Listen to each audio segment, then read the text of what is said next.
FNCS Grand Finals Day 1 is done and we have a lot to talk about. Peanut and Pollo living up to the hype, absolutely dominating NA, looking like they're set to break a point record. Meanwhile, big teams are struggling. Acorn and Booga both outside the top 20. Meanwhile, big teams like Clicks just outside the top 10. I also want to talk about EU as well. We have the multi-FNCS winners, Swizzy and Vanyak in first place, doing extremely well with a whole bunch of very underrated teams in the top 10 like Cringe and Noms. I want to talk about who's doing well and do I think Peanut and Pollo are actually going to hold on to first place. There's a lot to talk about.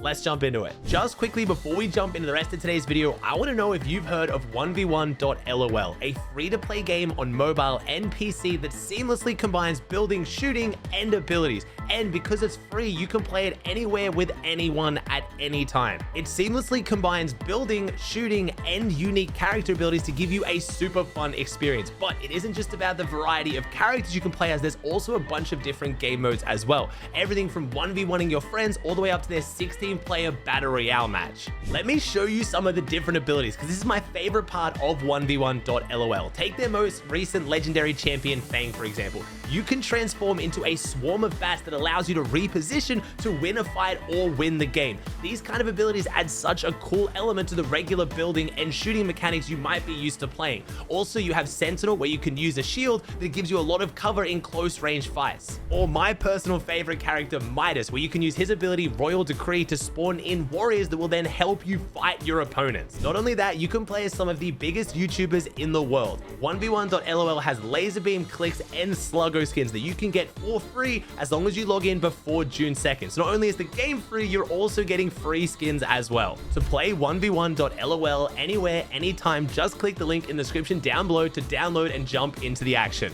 Let's get back to the video. Let's kick off with NA. You've probably seen it, you've probably heard about it, but in case you haven't, Peanut and Pollo are living up to the hype. First place on 486 points. They are over 110 points clear of second place, Kanata and Cooper. But if you look at third place, Bryce and Bolt, they are even more clear, almost 200 points on third place. They're absolutely decimating, and of course, it's out of Grim Gate. Now, they are actually uncontested in Grim Gate. I don't really know how this happened, getting the draw spot completely uncon. Not just one team landing on them, no one landing on them, compared to earlier in the week where there was supposed to be 4 teams landing on them. One of those teams got disqualified, one of those teams got disqualified and then re-added, and now they're dropping somewhere else, and then the other team left, meaning Peanut and Pollo are the last one standing at Grim Gate, and they're obviously doing extremely well with it. So far, they have gotten an 8 elim third, 7 elim second, 7 elim win, 7 elim win, 5 elim 8th, and a 7 elim 4th. Now, 2 of those games came off the back of an extremely good Pollo clutch and then a very good Peterbot solo clutch. So all 6 of their games, they haven't made endgame, taken high ground, and just dominated like they were doing in the duo cash cups. They are having a harder time of things in the grand finals than what they were in the duo cash cups, and I actually don't think the leaderboard's showing that as well. All it takes is for Pollo to go down early after Peterbot died, or vice versa in the last game, and their points would look extremely different. Yes, they'd still be in first, but they wouldn't be in as first by much. Now, I'm not going to sit here and try and pretend like I don't think they're winning grand finals this weekend.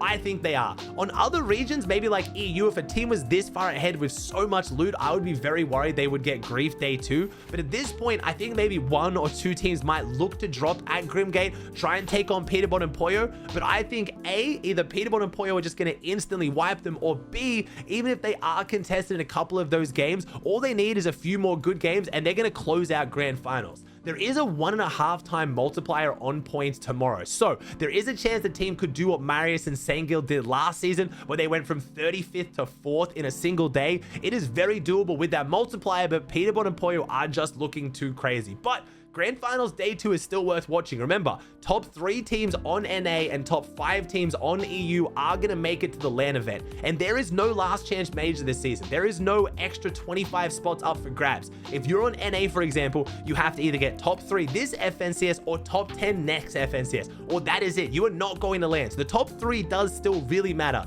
And Kanata and Cooper, I am so impressed by. Obviously, I'm going to be biased. They're my dig boys. I'm really good friends with both of them, but I think they have pulled off such an impressive performance, not only from their drop spot, but the situations they've been in game after game where you tune in, they have like 2 guns, no meds, no material, and pull off an insane refresh. If you guys missed Kanata's stream, you don't know what I'm talking about. But if you were watching, you know why I'm gassing these guys up. Yes, they are in second. Peterbot and Poyo are still dominating, but what Kanata and Cooper are doing from such an underrated drop is extremely impressive. They're playing very, very well, and I think they're winning over a lot of fans because when Kanata wins, you know he's hyped. These have been his reactions to winning so far. Here, Matt's here, Matt's here, Matt's here. We fight them, ready? Just dash up and kill them, ready? 3, 2, 1, I'm dashing.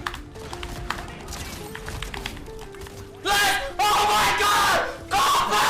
Cooper! Cooper! Cooper! I told you! Am I not the best AGL in the game? I'm the best! I'm the best! Cooper!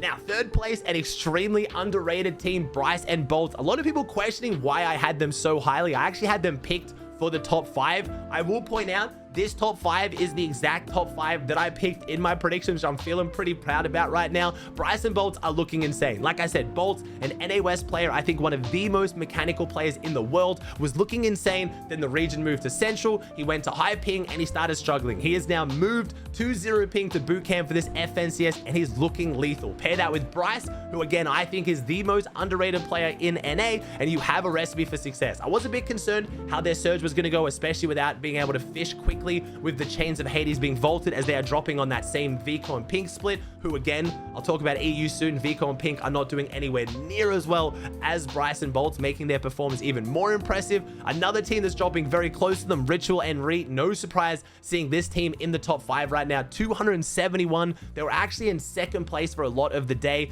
First game was a bit rough, but then they got a 1st, 5th, 9th, 25th, and then a 9th. So doing really well. I expect to see Ritual and Reed hold on to that top 5. I hope they take one of those land quals. They are looking really, really good to do it. Again, you compare them to a team like Yanis and Flixie dropping at the same spot, Uncon Reckless on EU, who are doing nowhere near as well, and it's very impressive. And then the ex-NA West boys, Barker and Pars, a duo that, again, I think is super underrated, doing it out of the Mr. Savage Mongrel split, you know, the Amazon Fulfillment Center.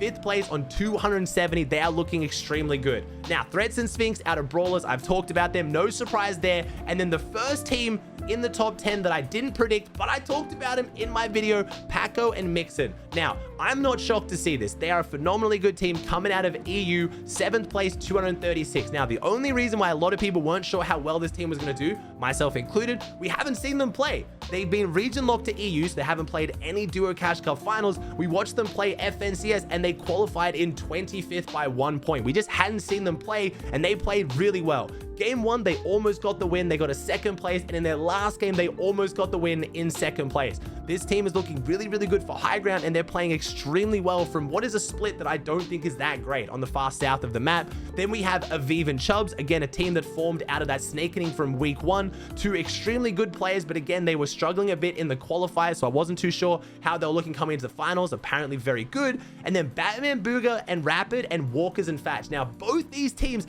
actually shouldn't even be in grand finals, or at least they weren't. They didn't qualify until 4 teams ended up getting disqualified, pushing both of them up into qualification. Fatch, who is again an OG player, if you guys don't know, Fatch actually came top 10 in Solo World Cup. I feel like a lot of people seem to forget about that. Fatch moved all the way from Canada to Dallas for this, said that he didn't even make grands, and he's gonna finally quit Fortnite. Meanwhile, they ended up qualifying, and now they're in the top 10. As far as the rest of the leaderboard, there are some big names I want to shout out. G Money in 11th, Oliver OG in 12th. Oliver OG, after all the drama this season with Agent Jeff popping off, showing that he does have what it takes not only to make grands, but to perform from a terrible drop spot. Blake and Macwood getting a win in Game 6, jumping them up into 13th. Remember, Macwood was our first ever FNCS win. This is the 22nd FNCS Grand Finals, and Macwood has just won a game. He is still that dominant. We have Skittles doing really well. Unfortunately, Clicks and Epic Whale in 15th, 16th place. I say unfortunate. Again, it's not a terrible performance. With a 1.5 times multiplier, they can easily bring it back for a top 3 land qual. They're gonna have to play very well. And again, the biggest issue, their surge, is what I've been questioning all this season. They push very aggressively for the bunkers. If it doesn't work, they end up being left with no surge, no loot, and it's a bit disastrous. They can bring it back, but it's going to take a big performance. Muzz and Paper in 18th. Now remember, Muzz and Paper are quadruple con. There's 4 teams dropping fencing, and so far all 4 of them are doing pretty terribly. We go down the leaderboard a little bit more as well. We have Yomzo and Rise in 25th, a team that almost everyone, myself included, had them in their top 5 or top 10, and they are just sadly underperforming. Same with Dukes and Mero, a high caliber, really good team, just really struggling. Aegis and Booga getting held down in a Mount Olympus kind of grief fest right now. Mount Olympus just looks like a nightmare. They rotate up on top of the mountain. They have to fight Tyler and Curve. They stay inside Mount Olympus. They fight Pikes with their versing. It's just a very ugly drop spot that just really isn't going their way right now. Same with Acorn and Cold, one of the 4 teams going fencing, our FNCS champions in 31st. Pen and Pump, they've been going that quadruple con Underworld. Despite looking really good all season, they are in 37th. Again, we have our Brazilian team, our Peruvian pros, Hazens and Mahia, playing their first ever grand finals in NA. They're in 45th. And then in 50th place, who I'm very sad to see, Visuals and Braids, one of the most underrated teams going into this. I've been cheering them on all season. Braids having terrible PC issues, currently finds himself in last place with only 2 matches played out of 6. Braids is having PC issues, and if he switches his PC, he risks getting locked out of Grands because Fortnite will auto detect that he's playing on a different account and will try to potentially ban him. So Braids, I'm hopefully going to reach out to Epic and sort something tonight, but after having 0 points going into day 2, they honestly might just give up on it. Moving on over to EU, we have Swizzy and Vanyak in first on 386. Now remember, Swizzy is one of only 2 people in the world to have won an FNCS on multiple regions, first having won on Asia and now moving on over to EU to dominate. He also won with Putrick, but if you remember, because Swizzy is a Russian citizen, he was not able to be eligible to qualify for the LAN, and he wasn't able to get his prize money after winning that EU FNCS. And because of that, I think a lot of people even forgot that he won. He has now moved to Serbia, gotten Serbian residency, so he is now eligible for prize money and the LAN qual, and he's here to take it. Swizzy and Vanyak absolutely dominating, playing extremely well, playing 6 matches and winning 2 of them. They are now 70 points clear of second place, so not quite the buffer Peterbot and Poyo have, but a really good performance. A 5 Elim 5th, an 11 Elim win, 3 Elim 9th, 8 Elim win, 2 Elim 18th, and a 5 Elim 13th. So the last 2 games coming a little bit undone. They are dropping Brawlers Battleground, doing really well, but if they get those really far north zones,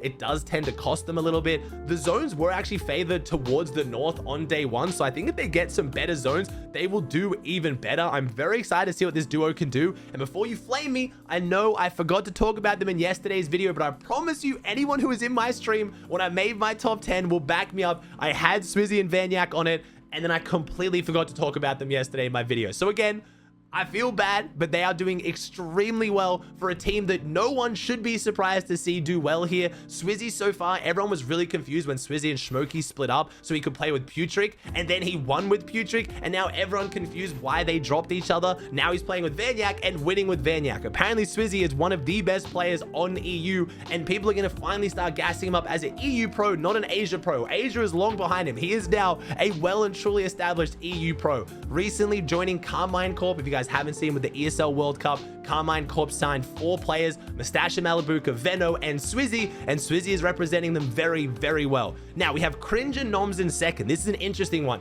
This is Cringe's second ever grand finals. Last season, he came 25th alongside Noms. He now finds himself in second. He has been locked into a spawn battle against Cringe, so it was Cringe versus Cringe and Jake Buka at Lavish Lair, and they won 5 of the 6 games, and then in game 6, Cringe and Jake Buka decided to leave. Unfortunately, because of that, the 6th and last game was actually their worst game of the day. So I'm interested to see going into day 2 if they're unconned, if they actually start to do worse than when they were contested. If you can win 5 times out of 5 on spawn, you obviously want to be contested. It's free elims, it's free surge, but the question is, can they keep up that consistency if Nathan's team comes back, or can they keep up the consistency while not being contested? Again, fun fact for Cringe and Noms, this team actually was going to split up after week 2 of FNCS, or I think week 1, because Noms showed up an hour late to FNCS and Cringe was threatening to drop him. So I'm happy they stuck together. Second place for their second FNCS Grands is an insane performance. Now, a team that none of you should be surprised again to see at the top, Cammy and Seti, 288 points.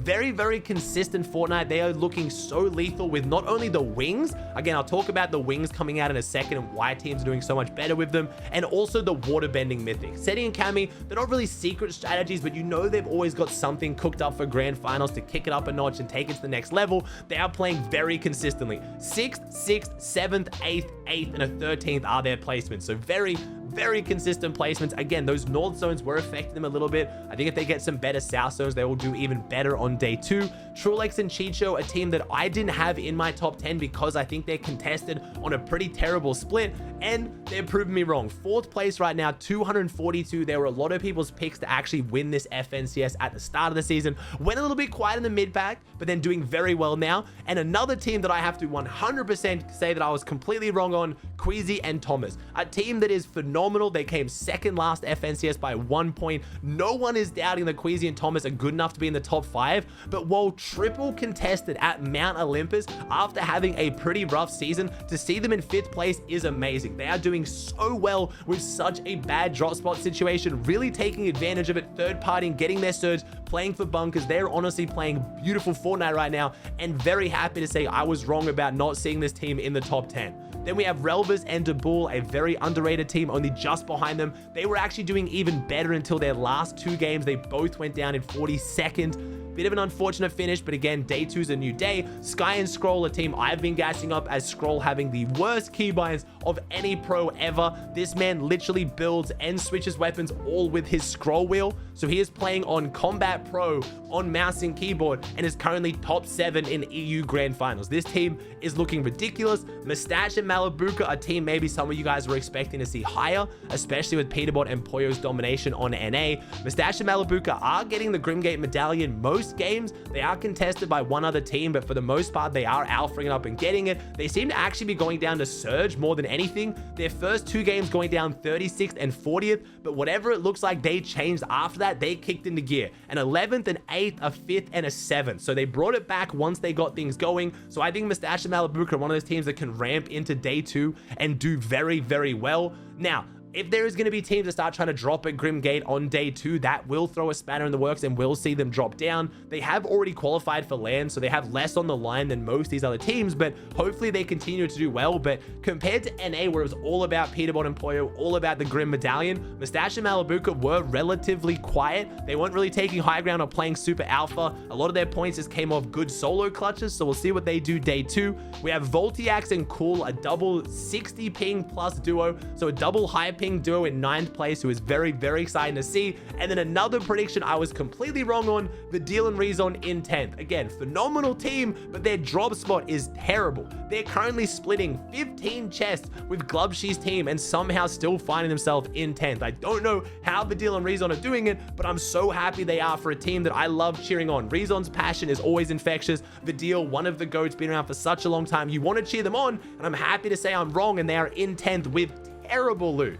We've got a lot of other big EU teams to talk about. Mappy and Kiro, another team I had high hopes for, just outside the top 10 in 12th. We have Sanguild and Marius. Marius obviously on the huge blow up this season. A lot of focus on him for his fighting prowess. I didn't have them in my top 10 because Marius is currently triple contested at the Underworld, but even despite this, they're doing very well. 13th overall. Remember, last season they went from 35th to 4th on day 2. So if Marius and Sanguild can do what they did last season and go crazy on day 2, we could see this team have a huge comeback. Even though they're not really that far down the leaderboard, 13th is still good. They are very doable for a top 5 or even better to qual for the LAN. We have Volko and Vortex is locked into that double spawn fight over at Pleasant. Chap and Teeny, a team I've been gassing up a lot, in 16th. They have their big games. They got an 8 elim 6th, but they just haven't found that consistency, going down a lot in that 42nd to 44th range. Fighting for the forecast towers is usually what causes them issues. Venno and Tayson in 17th, only one of 2 teams dropping fencing on EU. I'm very surprised to see Venno and Tayson in this position. I really wanted to see them in like a top 5. I had them picked to potentially win this FNCS just based on how good they are and the drop spot they have. Snazy and Podesai, the other team dropping fencing, the Frenchie team, they managed to get a 5 elim win, but outside of that, their placements being very mediocre at this point. I want to see them start picking it up on day 2. Vico and Pink in 24th. I have no idea what to say about this. I have no clue why Vico and Pink are struggling so much. It could be that change to fishing like I talked about. Now they don't have the chains of Hades to quickly fish up their loot. That could be slowing down their rotates or something, but for a team performing this well this season, it is a huge underperformance, and I hope they bring it back on day 2. Speaking of big underperformances, Tripern and Fredoxy in 36th. I had this team to potentially get top 5 based on their performances this season. Just playing spoiler around Grimgate, trying to aggressively push in, get the medallion, get out. It just isn't working for them at all. They are very much struggling. They could bring it back with a big day 2, but seeing them in 36th is very surprising. Lastly, I want to talk about some of the meta differences for grand finals. We're seeing a bunch of teams use the wings. I think this is because we have the chains of Hades being vaulted, so it's much easier to find the wings out of God chest, combined with the fact that I think some teams were saving some strategies for grand finals, especially on EU. We're seeing a lot of teams use the wings of Icarus, and it's super fun to watch. We're seeing end games where players like slam the wings to open up their teammates' pump. It's been super cool to watch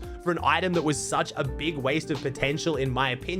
Also, I want to talk about how this is the least laggy grands we've ever seen. I've talked about this in previous videos. Epic finally addressed the fact that observers, the spectators who run the tournament broadcast, were massively increasing lag. Epic has now fixed that, which we knew was coming based on Osirian's tweets, and it looks amazing. This is the least laggy grands I've ever watched. So I don't know if we're going to see a crazy shakeup on day 2. I think some of these teams will definitely have big surges in the leaderboard. Swizzy and Vanyak, Peterbot and Poyo both looking so strong. For them not to close out day 2, I would be surprised, but we'll see. If you want to watch all the action breakdown, twitch.tv/Aussie Antics. I'll be live all day. I'm doing like a 24-hour stream, giving away a bunch of dig merch, mouse pads, V-Bucks, a bunch of cool stuff. Swing by. I'd love to say good day.